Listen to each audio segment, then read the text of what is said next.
L'une des priorités des autorités de la transition est de faire de l'armée malienne l'une des meilleures de l'Afrique. Mais cela ne se résume pas à la seule fourniture d'équipements militaires. Il faut la doter d'un statut général permettant l'épanouissement de ces hommes et femmes qui ont décidé de donner leur vie pour la défense de la patrie. Justement, c'est un projet de loi allant dans ce sens que le ministre de la Défense et des anciens combattants défend devant les membres du CNT.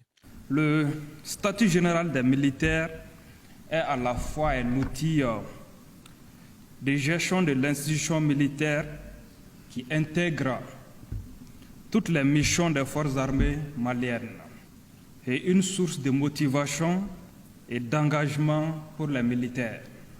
Il contribue fortement à rendre notre outil de défense plus performant, plus opérationnel et plus crédible. Le présent projet de loi vise à corriger les insuffisances de la loi 2002 en mettant l'accent sur le mode et les conditions de recrutement, les droits, les obligations, les couvertures des risques, la discipline, la notation et les nominations.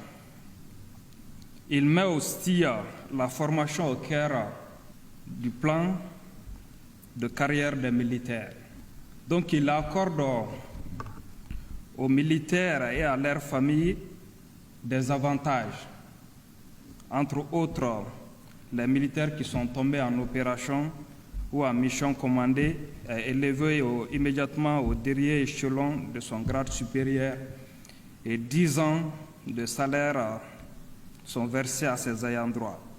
Et 5 ans de salaire en cas d'infirmité irréversible handicapante sont versés aux grands blessés réformés pour leur permettre de se reconvertir dans la vie civile. Adopté à 111 voix pour, 0 opposition et 0 abstention, ce nouveau projet de loi vient modifier l'ancien statut général des militaires datant de 2016 et pour les membres de la commission de défense du CNT, c'était plus qu'une nécessité. Vous savez, nous sommes venus de très loin. De 2012 à maintenant, de 2012 d'abord à 2020, l'armée malienne n'existait plus. Quand on est monté en puissance de l'armée, il ne s'agit pas de voir seulement le matériel. Ce n'est pas seulement le matériel. Il y a aussi le moral qui compte à 90% là-dedans.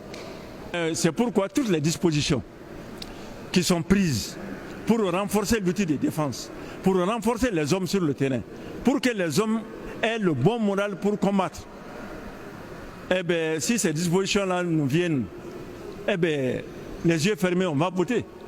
En plus des standing ovations de la salle que le ministre en charge de la Défense a eu après l'adoption du projet de loi, les membres du CNT ont fait des propositions d'amendement. Propositions qui vont enrichir davantage ce nouveau statut général des militaires.